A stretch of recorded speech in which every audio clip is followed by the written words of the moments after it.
Welcome back to season 1 of the Medici podcast, where we're still talking about the early Medici. This is episode 8, Unholy War.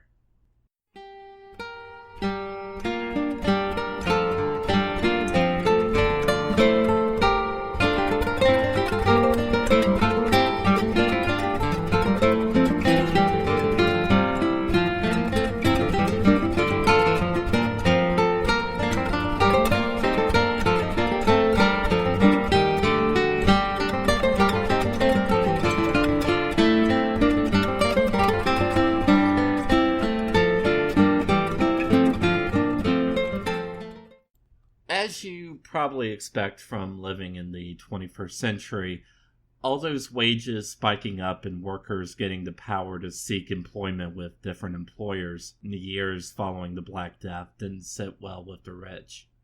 So during those years, there was also a conservative retrenchment in the government of Florence. Like I touched on last time, the old Guelph nobility and the wealthiest members of the major guilds coalesced into one conservative faction, led by people like the rich Albizzi and Strozzi families. Essentially, they sought to restore at least some of the nobility's control over the government and share that power with the major guilds, while minimizing the influence of the minor guilds as much as possible, and leaving workers not represented by any guild out of the government altogether. Also, the conservatives were deeply hostile to the so-called new men, migrants from around Tuscany and the rest of Italy who came to Florence to take advantage of the new economic opportunities created by the Black Death and managed to prosper, while some of the established elite families of the city still found themselves struggling. The conservatives were hell-bent on keeping these new men from having any representation in the government. I'm skipping ahead a little, but this early 15th century speech from Rinaldi degli Albizzi, quoted from Dale Kent's book, The Rise of the Medici, really captures the conservative attitude. They are ignoble and mean-spirited. One has come from Empoli, another from the Mugello. Some come here as our servants, and now we find them our partners in the government of the Republic. Now they take us for servants, and themselves for lords. Like all newcomers, they don't really know their business, unless it be to overthrow you. The ignorant mob should stick to their petty skills and concentrate on earning enough to care for their families, and be kept out of the government of the Republic entirely, like the scandal mongers and creators of discord that they are. On the other side, there were the populace. Mostly the populace were supported by city laborers, the lower middle class, and the new men, but some of the elites backed them too, like the Medici for the most part and the Ricci family. At the very least, they supported preserving the ordinances of justice wholly intact, increasing the representation of members of the minor guilds in government, and give help to the populo minuto, the lower-class shopkeepers, artisans, and laborers who didn't qualify for guild membership. But admittedly, very few advocated for giving them equal political rights. Just keep in mind these weren't really terms that the people themselves used. These definitely weren't political parties in the modern sense, and people moved between the two sides or staked out moderate positions between the two sides constantly, as we'll see later on. Although the conservatives didn't dare completely overturn the ordinances of justice that originally established guild dominance of the Republic, they broke much of the power of the minor guilds by reducing the number of offices members could hold, and by even combining some of the minor guilds into new guilds. Salvestro de Medici himself supported a law that eased the ordinances of justice, allowing nobles to hold any political offices outside the Signora itself again. The conservatives also found a new way to stifle the opposition. See, even though some of the nobility liked to call themselves Guelph, Guelph and Ghibelline were practically meaningless by this point, since the Holy Roman Emperors had more or less given up on northern Italy. But the conservative government passed a law allowing them to ban any Ghibelline from holding political office. And who exactly was a Ghibelline? Well, anyone the government said was a Ghibelline, of course. You can see the problem. Also, they passed laws designed to keep the new men, even ones who had joined the guilds, from being able to hold most political offices. Nor did the conservatives show mercy to the laborers. Like the governments of France and England, the Signora reacted to the growing prosperity of workers in the wake of the Black Death by stomping down with a boot, making workers contractually bound to their employers for the first time, and forcing wages to stay low.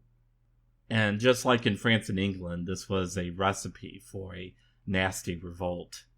But let's put a pin in that. In the meantime, Salvestro de Medici, the very man who had introduced the law to let nobles back into many offices, switched sides. In March of 1367, he gave a speech where he called conservatives, quote, evil men who want to control the government of Florence and to crush the less powerful citizens. Because of how little evidence there is, we don't know exactly what caused Salvestro's change of heart. Perhaps it was pure political opportunism. Personally, though, I don't think the fact that he switched teams after the Black Death is a coincidence. I would even suggest he saw the changes happening around him and to the people of Florence and responded accordingly. And perhaps he was even disgusted by the way his conservative colleagues in government cracked down on dissenters and stifled the pay of workers. Whatever brought about Salvestro's political realignment, it was total. When the Signora received a request from the Pope for military aid, it seemed natural and inevitable that they would agree. After all, the conservatives still prided themselves on Florence's Guelph past, and the city always sided with the popes against the Holy Roman Emperors. But then Salvestro argued against the proposal, and got enough votes to tell the Pope no. This request from the Pope didn't even come from Rome, but from Avignon, a city in what is now southeastern France. Pope Clement V, who started out life as a child of minor French nobility, and was a personal friend of King Philip IV of France, relocated the entire papal court there by 1309. The move was justified by the fact that the nobles of Rome had gotten too rowdy for the Pope's safety. And that wasn't incorrect. But in reality, the move was made because the French had gotten their clutches on the papacy. Something proven when King Philip wielded Pope Clement V like a weapon to take down the entire order of Knights Templar on trumped-up charges and split their wealth between himself and his buddy the Pope. Not only that, but nearly all the cardinals Pope Clement appointed just happened to be French.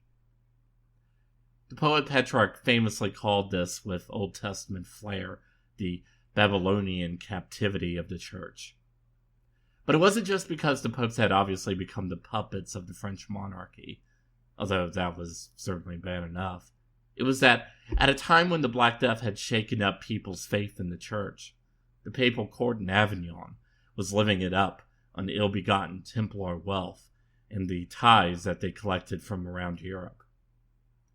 Now, to be fair, many of the worst reports of the Avignon papacy came from Italians like Petrarch, who were rightfully furious that the French stole the entire papacy from Italy. However, there were some tangible hints here and there that the Avignon popes weren't too worried that Jesus would ever hold them to the whole "it's easier for a camel to pass through the eye of a needle than a rich person to enter heaven" thing. For one thing, Clement's successor, Pope John XXII, condemned the entire Franciscan order as heretics because they argued Jesus and the apostles didn't own property. During his pontificate, John built a palace just outside Avignon with a pleasure garden and had another chateau built in the Rhone Valley.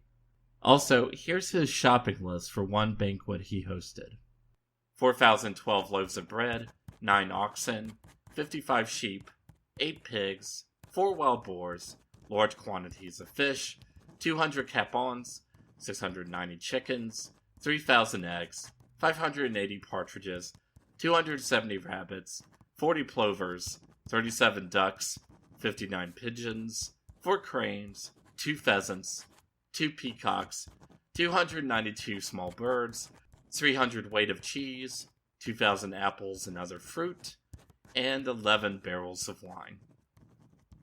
It is true that Florentine bankers and merchants followed the Pope to Avignon, and helped turn Avignon from a small, poor city to a major metropolis. But between the rather worldly lifestyles of the rich and holy in Avignon, and the Pope staying away from Italian soil and doing the bidding of the French, Florentine loyalty to the Pope was at an all-time low outside the conservative elite. So when the popes realized that it was a problem that the people of Rome and the Papal States were resenting their absence and not sending their taxes to Avignon, and that they needed an army to bring their subjects back into line. And not only that, but the ambitious Duke of Milan was eyeing the vulnerable Papal States. It's no surprise many Florentines were swayed by Salvestro's argument to stay out of the Pope's problems. But unfortunately, it turned out that Florence couldn't stay out of it. The old fear that the Pope had secret designs on Tuscany, that before nearly got a papal envoy killed and sparked a war, was still alive and well. That's when John Hawkwood, a military commander from England, who also happened to be one of the most notorious military leaders or condottieri in Italian history, steps into the scene. He had fought for the papacy against Milan, but he was rather upset that the Pope had dismissed him and cheated him and his men of pay. Seriously, what is it with people in this period and shortchanging mercenaries? Deciding someone had to pay, Hawkwood decided to pillage and extort protection money from the locals in Tuscany. Since rumors were already flying that the Pope was again plotting to annex Tuscany to the Papal States, and a mercenary that was last heard working for the Pope was marching on Tuscany, well, you can imagine what the leaders of Florence thought. You might not even be surprised at what they did: declare war on the Pope himself.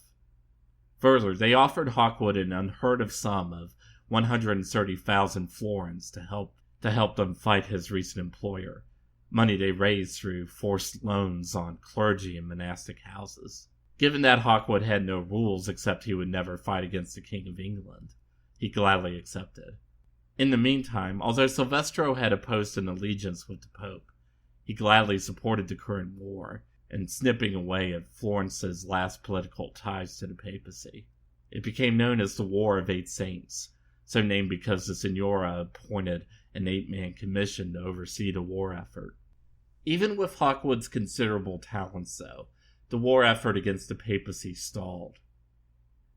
The reigning pope, Gregory XI, who was another son of French nobility, was determined to get his revenge against the people he called the Sons of Damnation. Pope Gregory even unleashed a nuclear weapon in any pope's arsenal, an interdict. Like a supercharged version of excommunication, the interdict forbade the clergy in Florence from performing any rites except the baptism of children and last rites, and any masses or religious processions, except on certain holy days. Even worse, the interdict also gave Christian authorities carte blanche to exile or seize the possessions of any Florentines abroad. It did deal a blow to Florence's economy, as all the Florentines who made a good living setting up shop in Avignon or being the Pope's bankers had to leave the city. But that was a double-edged sword, as Avignon lost a majority of its merchants, importers, shopkeepers, and bankers. And while a few Florentines across Western and Central Europe were expelled or harassed, most authorities simply ignored the Pope's orders. The King of France even explicitly protected Florentines from harassment in his domains. Not only that, but the Signora of Florence, with Salvestro's encouragement, confiscated a lot of church property. Nor did the interdict caused the people of Florence to fear for their souls and demand peace from their government. On the contrary, the citizens of Florence began running their own religious processions and church services. There's even a new outburst of religious devotion. Groups of flagellants walked the streets whipping themselves bloody, and young men and women from upper-class families dedicated themselves to trying to help beggars and convert prostitutes to a more respectable way of life. The modern historian John Najimi, in his History of Florence, writes, "The city clearly responded to the interdict with heightened levels of religious enthusiasm and emotion, almost as if to show that they could be better and more devout Christians than the Pope who had imposed this unjust sentence." So it's pretty safe to say that popular opinion was not on the side of the Pope, or the conservative faction for that matter. Still, though, the war was going badly, especially after the city of Bologna, a key ally of Florence, was captured by papal forces. In 1377, though, Salvestro had problems closer to home. Yet another brother of Salvestro, Africello, had gotten into trouble with the law.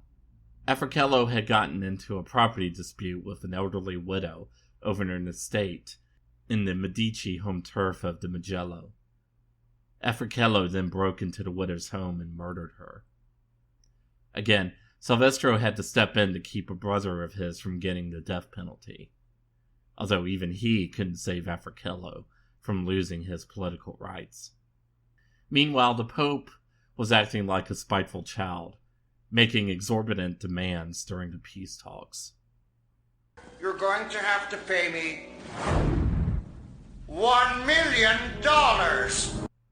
I know, that's an old and obvious reference that doesn't entirely fit the context, but indulge me, please. But yes, Pope Gregory demanded 1 million florins. A peace treaty was only made when Pope Gregory dropped dead in Rome in March of 1378, and the leading families of Rome forced the cardinals to elect as the new pope a humble Italian bishop from Naples, who took the name Urban VI. The new pope agreed to a much smaller indemnity of 250,000 florins. The Florentines also promised to gradually return most of the confiscated church property. However, the Florentines dragged their feet on restoring the property, so it's safe to say it was never completed. Plus, 30 years later, the papacy would angrily grumble that 88% of the indemnity was still unpaid.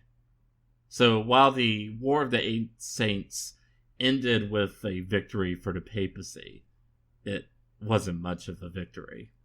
In any case, the war was still a huge financial burden that led to more taxes imposed on even average laborers, and it further widened the split between the conservatives and the populace. It was also a victory for Salvestro de Medici, whose anti-papal stance had been more than vindicated by the Pope's ruthless behavior toward the papacy's former ally. Plus, his political career doesn't seem to have been weighed down by the scandalous and occasionally homicidal behavior of his brothers.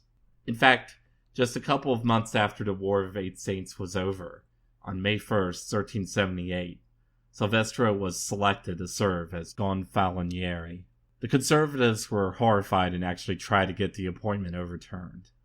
They failed, but 4 of the 8 priors that would serve with Salvestro were conservatives, leading to a mostly deadlocked government.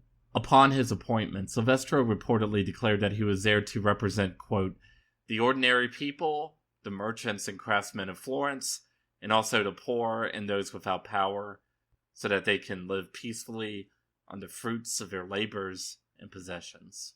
In fact, even with the deadlocked government, his turn in office would plant the seeds for a proletarian revolution. Be sure to check out MediciPodcast.com for maps, bibliographies, and more. There, you'll also find ways to support me and the podcast through Patreon or with one-time payments. Remember, I'm yet another underemployed and underpaid millennial, so it counts as charity. Also, it helps me keep the podcast going through buying books for research and upgrading my equipment. Thanks for listening, and buona notte.